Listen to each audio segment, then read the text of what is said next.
talk about anxiety, yeah, of course you go around with anxiety. Why? Because the world is a dangerous place. Yeah. And only when you lose this sense of separation from others, this sense of permanent I, only when that is gone, you will be fearless. Only then. Before, you can dull your fears from time to time, but on a subtle level, we feel this not being really connected to others. We feel this being separated from others, yet we are yearning for unity and peace and being whole. Yeah? But this projected I is separating us from others. So on a subtle level, this nervousness is always there. Because why? Because we're not in touch with what is. Because we're lost in our thoughts. That's why. Again, what's the cause of it? Huh? Lacking awareness. Lacking awareness. Use lacking awareness. I think it's better than ignorance. Being aware that things by nature are impermanent. Being aware that we're totally dependent on others. Being aware there is no real I in here. What happens with this body and mind, it's changing moment by moment by moment by moment. And being courageous and saying, yeah, if I have the karma that something happens, it will happen. I can be afraid of it. Yeah, it's okay, Yasmin, I saw you. I can be afraid of it, but it doesn't keep it away. You know, I can do all the measures in order to be safe. Then what happens? Maybe I fall into depression and I kill myself. Then, what is all the alarm systems kind of good for? If you are, you know, you can have all the money, you can be very rich, have all the alarm systems, being totally protected, maybe even have security guards. You sit in your wall and you're totally depressed and anxious. It's amazing how rich people, really rich people, I know some of them, have a lot of anxiety. And you go like, huh? What are they afraid of? It's that separation, that closed heart, that wanting to be secure, not caring about others, that creates that anxiety. And attachment to their things, thinking that they cannot live without having these millions. You know. Also, when rich people complain about anxiety, they never meet with compassion. We get angry at them. Ha! They should have my problems, then they can be anxious. Yeah. If you tell somebody who feels anxious or depressed when they're rich and you say, well, of course, because money is not the cause for happiness. The cause for happiness is ethical conduct, sharing your money, kind of loving others, opening your heart. That is the cause for happiness. So yeah, of course, money is not. You just think that you should be happy because you're rich, because the whole society is telling them. Yeah. I feel that there's a conflict between my strong wish to have children and the responsibility of bringing a living creature into a world full of suffering and violence. Maybe you can say a few words about it. Yeah? Okay. I give you the Buddhist view, okay? The Buddhist view is that minds have not been created by anybody. The minds have already existed since beginningless time because there's no first moment. So these minds need bodies because out of attachment. So when somebody dies, as I think Yael was asking, what happens? The subtle mind kind of grasps, it's not the subtle mind, the gross mind, the ego-clinging mind grasps at existence at the time of death, and that activates a karmic imprint to be reborn again. Now, even if you decide not to have children, these minds will have to find a body out of attachment, out of desire to exist. Are you seeing what I'm saying? You not having children does not liberate these minds. These minds have to liberate themselves. So if you have a wish for children, and you can think, I am able to give him a secure or like a loving environment. I can maybe, because I have values, I'm may be able to kind of transmit it to them. Maybe they will take them, maybe they will not. But I am able to give them a loving environment. Then by all means have children. You're not preventing them from being born into a suffering world, because it's said a mind can stay for at the most 49 days in what is called the intermediate state. We'll be talking about this also, what happens at the time of death. Yeah, there's very good explanations about this. So you are not creating your whole child. Can be a shock when you find out. Can also be a way of kind of letting go your attachment a little bit, you know. You did not create the mind of the child, but you gave, because of your sperm and egg coming together, you created the basis for this mind to be able to express itself in the world. So what you are bringing into this world is not a stranger that was, you know, because the mind also, it's a baby's mind afterwards. Maybe that mind still have a lot of imprints from past lives, maybe imprints of aggression, maybe imprints of compassion, we don't know. But you are not wholly responsible for making this person a perfect person. A baby brings with it, that's just the Buddhist view, okay? A baby brings with it a lot of baggage already. Now the baggage can be very good, like a treasure, but it can also be a load of thorns and stones. What you can help, when we know about this, as parents, to increase and to nourish the treasure and to help them, if they are able to be helped or if they're ready to be helped, to kind of get rid of the thorns. So that means that also the Buddhism thinks that there is that can a baby is born with I mean there is difference between baby and the aggressive impulse. It's not just of frustration. I mean it's what they bring with them, but also that can be transformed. Of course. Yeah. But also okay. That's what they bring with them. There's no gap between the Western psychology and the Buddhism. I don't know the Western psychology, what they say. But it's like a baby is not born as a blank page. That's what Buddhism would say. Yeah. Now, you in science could say, okay, it's DNA and it's this and it's that. But if it would only be that, then siblings, brothers and sisters who come from the same parents should be much more similar than they are, you know. So this whole thing about reincarnation, it makes a lot of sense when you see children being very aggressive but growing up in a very loving environment. And then if you are the parents of such children, you can let go of your guilt of having made mistakes. And still not giving up, trying to help that child to become more peaceful. If your child is very peaceful and has a lot of qualities and talents or whatever, you can let go of the arrogant thinking, wow, look at me, my son is like, you know, this and this and this.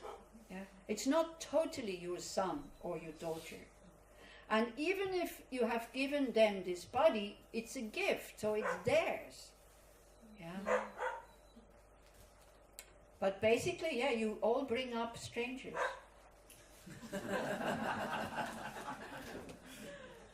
But also, you know, sometimes we can imply a little bit when we see, oh, maybe this person was such and such, the likings, or, you know, they go to, like me, the first time I was in Israel, although I was totally pro-Palestinian, I was surprised at myself. I totally felt at ease the first time I was here. I was afraid to come here, because I thought, I hope I'm not throwing my aggression onto the Israelis by being so pro-Palestinian. So I had to work a lot before I came with that mind. But when I came, it felt so familiar. And I felt totally at ease. I still remember when I said to Leora Price, we were sitting in the car, I said, I don't know what is happening, but I feel so at ease here. I have never been here in this life. Where does it come from? Because you're Israeli. You're not yeah, I was at one point, so this is why. Same with India also, I felt so at home there. You know, people ask me, why are you living in India? It's such a horrible country. I said, yeah, I don't know myself, but kind of, people ask me, why are you going to Israel? I say, I don't know. But I like it. But maybe what you said about the babies is the first lesson of motherhood, of non-attachment. Yeah. Because also your baby, and also Klein, one of the psychoanalysts, talked about that. Yeah. That they have they were born with their own things. I mean, things can be changed, the environment, everything can be changed, but they have their own. They have patterns also. They have habits, but like everything else, it can be changed. So it's not non-attachment. I cannot. Yeah, you can let go, and there's no arrogance about your child and all this. So how come a baby that's coming, my baby, my small child that is 18, Yeah. he was like an angel till 12 years, 14, and now he's another person. Like He's a teenager. Give him time. Is it a he or a she? he. Yeah. No, Can he you- said he's an angel. Can you remember how difficult it was to be a teenager? Try to understand. Yes, of course. So this is why this. I'm also. We're so confused as teenagers. Like the parents tell us to do this. We know it's right, but we want to be different from the parents, so we do exactly the opposite, although we know that we're going to suffer and we know it's wrong. It's so confusing. Huh? The contrast Yeah. between the child, but I can see it in myself also now. Yeah. That I was a very good child, Yeah. and then I was a teenager. Yeah. And then Inside. now you seem to be quite okay, don't you? No, So give your child. since I brought children to life. Yeah, so kind of give your child time to calm down again, Life is very frightening. If already us, with all the qualities that we have and the money that we have, to knowing how to look after ourselves, if already us, we have a lot of anxiety, can you imagine how teenagers, when they don't know which way to go, will I succeed, will my parents still love me, and all this, it's very difficult. Yeah, we think that childhood is wonderful. It is not. It's full of fears and insecurities, because your parents drop you, you know that you cannot survive. It's very frightening to be a child and then to be a teenager. Life is difficult, so we need to get out of samsara. Okay, so what shall we do now? Shall we stop here, or shall we do a short meditation on... Oh, Yasmin, your question, I forgot, sorry. But you calmed down in the meantime, maybe it got answered.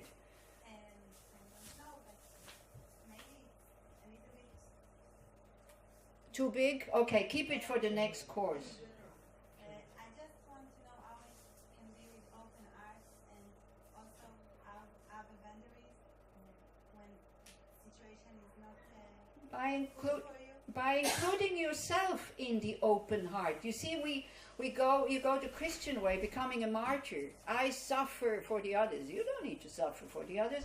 Including yourself in the open heart. And again, when we let go of what I want a bit, going slowly, step by step. Remember that sentence. Whatever I do for others is good for me. Whatever I do for myself to be well and open and happy and, in your case, rested. Because you said you get angry when you're tired. Yeah? So then you need to rest. Not just because I want to rest, but with the thought, I want to rest, so I'm less aggressive and less angry. Yeah? Then you include what you do for you for the benefit of others. And what you do for others in a selfless way, don't overdo it. Nobody says that.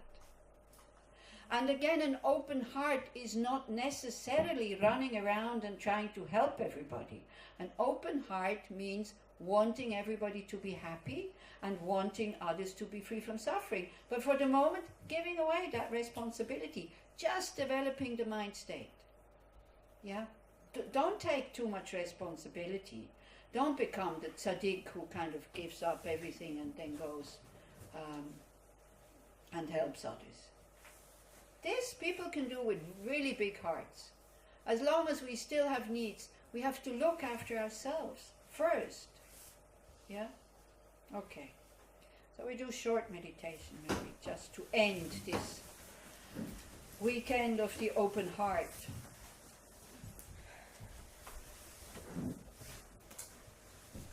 Very good question of Yasmin. We are very, very frightened that we will lose out when we have an open heart. We're very frightened. So go slowly, but try out. Don't get stuck in that fear. Try it out. If I do selfless acts, small acts, how does it make me feel? Yeah. And relax, and connect with the body. And now you know what to do. The body is a very good object of awareness. It's the one that is easiest to find. The next course you will be learning about these 4 objects of closed mindfulness. The body is great, is always in the present. Can never be in the past, cannot be in the future. The moment you are aware of your body, you're in the present. Such a good tool.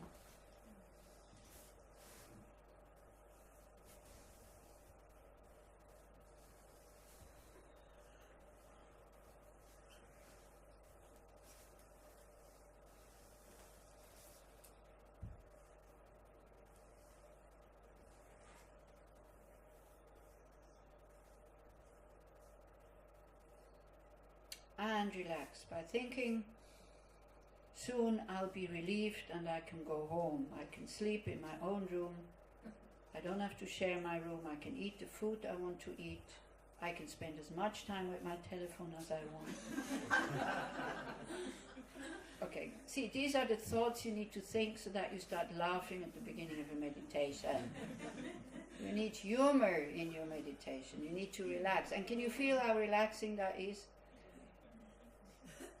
And also it's a very good antidote to kind of arrogance. When you start with your qualities and you totally exaggerate and you exaggerate until you start laughing. Humor is such a good antidote from many, many things. And it's so easy. So come back here, if possible. Don't go home yet. But a content and happy mind having done this. You might have learned a few things that will be helpful in your life when the situation comes and it starts to get tight and narrow. And even if you haven't learned anything, just by hearing these things, we put quite strong seeds on our mind stream that at one point will ripen.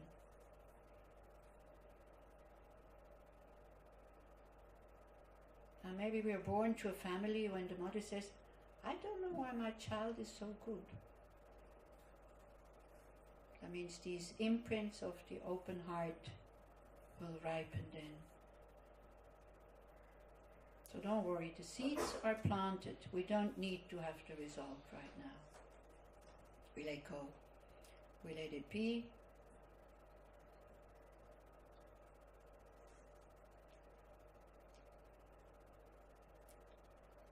And when we talk about equanimity, it's so difficult for us to be equanimous because we're not equanimous towards ourselves. We only want to accept the good sides in us, and we neglect, hide and suppress the negative sides. The self-concern, the aggression either towards ourselves or lived out towards others, our shortcomings, our mistakes, our desires, our attachments. But we all have them, and this is why we suffer. And the first step that we need to do so that we can accept others with their good and their negative sides, we need to be able to accept ourselves fully.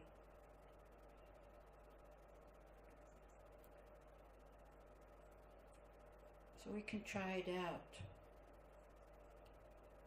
You can put a smile behind your eyes. Soft, gentle, caring. And you send it down to the middle of your chest, where we're holding all our grudges, where we're putting up all these defenses, all the denial, all the resistance. And you can think maybe all of this denial, resistance, resentments towards ourselves is like ice, and this smile is like the sun,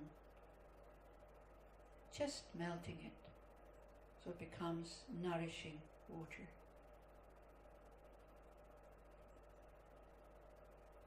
And we don't think about specific occasions, we just think, I forgive myself for having negative sides. I accept that I have them. It's not the end of the world. That's not really what I am. I just have them and I can transform them. But for the moment, I forgive myself for having negative sides because I see that I don't want them, but they make me suffer. And you try to open up very gently, melting that ice. Or if it's iron, then you think fire is coming and it just melts.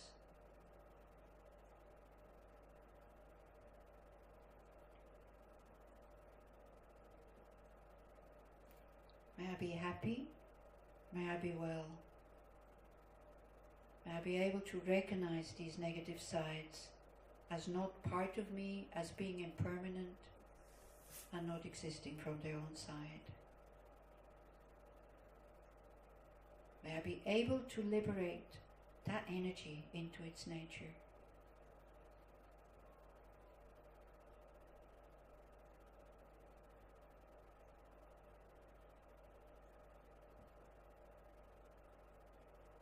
And then for a short moment we just go as if all this stuff has melted.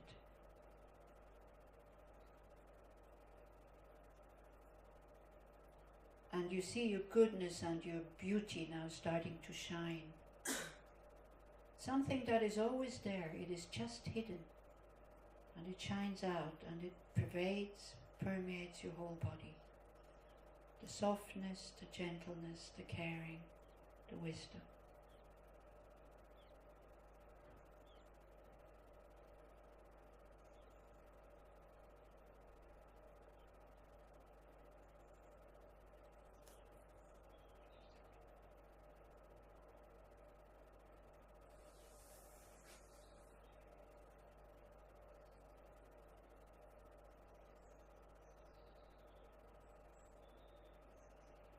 Okay, now we think about a friend, somebody that we like very much.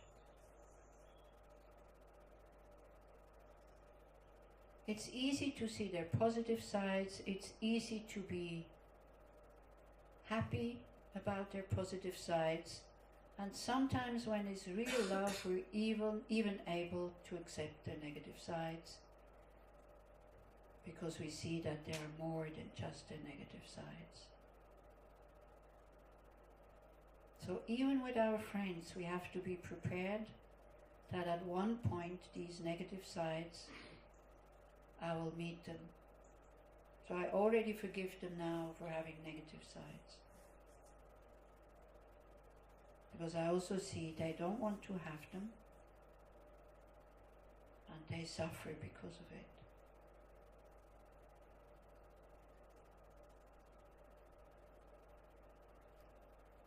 And from that totally relaxed and open heart, it's very easy to send that wish. May you be happy. May you be well. May you be free from suffering. Try to give substance to that thought. Try to make it an attitude, not just a thought. And you send out the light from your heart.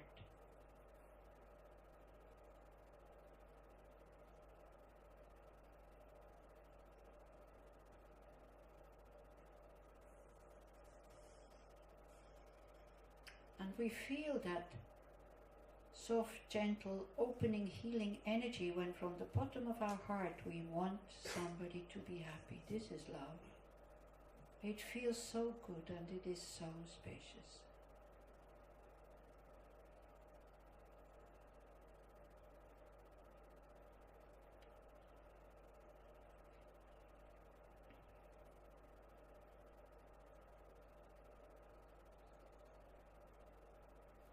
So that is very easy to do.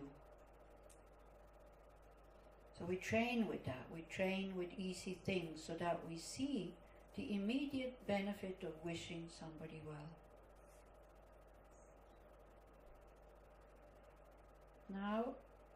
Now we need to grow. So you think about somebody, maybe not your biggest enemy, not the one that has hurt you the most. Be gentle with yourself, be wise. Take somebody that gets on your nerves. Somebody where you only see the negative sides. Very difficult for the mind to accept that this person could have positive sides.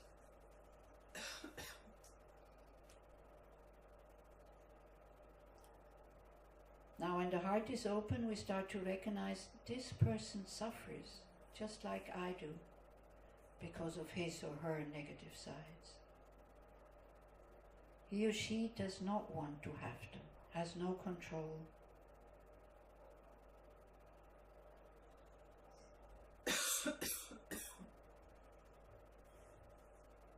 And we try to open up and we think, I forgive this person, not for what they done to me. That's okay, that takes time. But just for having these negative sides.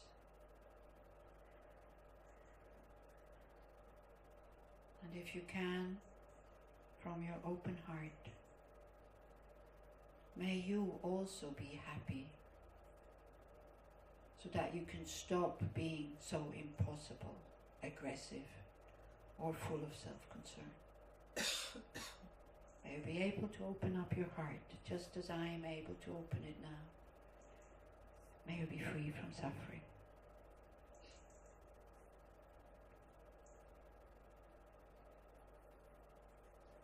Just try, don't push, be very gentle with yourself.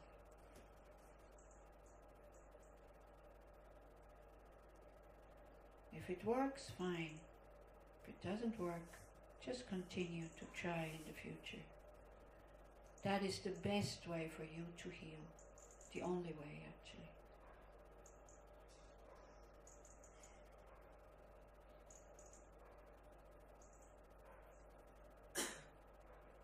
And then we take somebody that we don't know so well. Somebody that we know, maybe their name, maybe a neighbor, maybe somebody in the post office or in the supermarket. And our heart is not really totally closed, but it's also not open. It's the mind of indifference. We're not interested in their happiness. But this person too has negative and positive sides, so we shouldn't ignore them just like that. They can also become an object of our love and compassion, which then again, we feel good, we feel open, we feel courageous.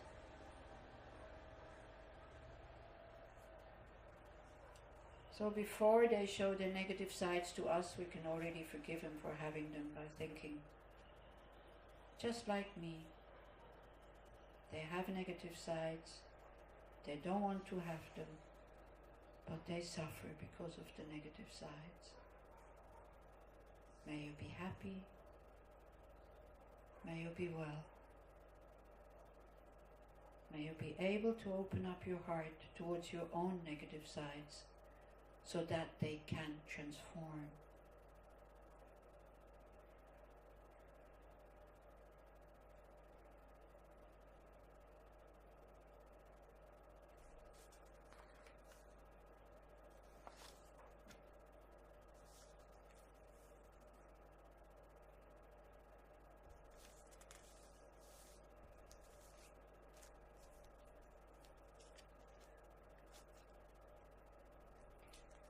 So all the goodness and all the light and all the openness and spaciousness that we have created during this weekend, we dedicate it to may all beings everywhere plagued by sufferings of body and mind obtain an ocean of happiness and joy by virtue of my merits.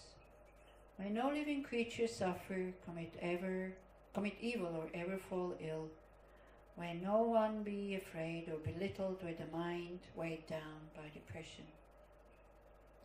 May the blind see forms and the deaf hear sounds. May those whose bodies are worn with toil be restored on finding repose. May the naked find clothing, the hungry find food. May the thirsty find water and delicious drinks. May the poor find wealth, those weak with sorrow find joy. May the forlorn find hope, constant happiness and prosperity. May there be timely rains and bountiful harvests. May all medicines be effective and wholesome prayers bear fruit. May all who are sick and ill quickly be freed from their ailments. Whatever diseases there are in the world, may they never occur again. May the frightened cease to be afraid and those bound be freed. May the powerless find power and may people think of benefiting each other. So we can think whoever sees me, hears me, touches me or thinks about me, may it only be of benefit to them. May never be separated from the two bodhicittas. May I quickly attain fully enlightened state so that I can then also actively be of benefit to all sentient beings. For as long as space remains, for as long as sentient beings remain, until then may I too remain to dispel the misery of the world. All our teachers, especially His Holiness the Dalai Lama and all other teachers teaching a path that leads to lasting happiness, not just for us but for all others, may they have long and stable lives and may all their wishes be fulfilled. And may the I, who does not exist from its own side, attain full awakening, who does not exist from its own side, in order to benefit those sentient beings who do not exist from their own side, as quickly as possible.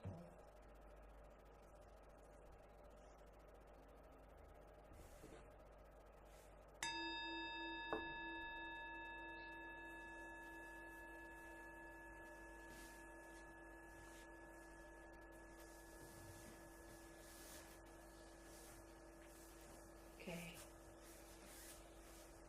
So the advice I can give you to take home: relax, relax, relax. Rest, don't do too much, don't get too tense. When you feel that you're tensing up, consciously go to that area and let go, let it be, relax.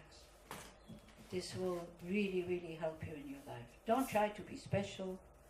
The moment you are relaxed and not special, you will be very special. But then you don't need to be special anymore. Okay. Thank you very much for having participated.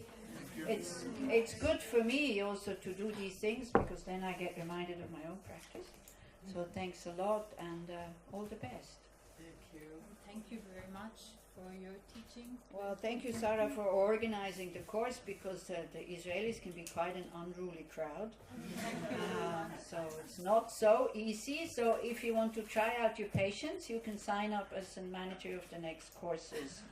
It is great practice. Some who have been managers are nodding with a very, very deep smile on their faces. It's true. Be courageous. Sign up as a manager. Then you'll see where you stand with your spiritual practice. And also thank you very much for your visit in Israel. I know that you're going in a few days from now. Yeah. So I hope you come soon again. Well, that's the intention.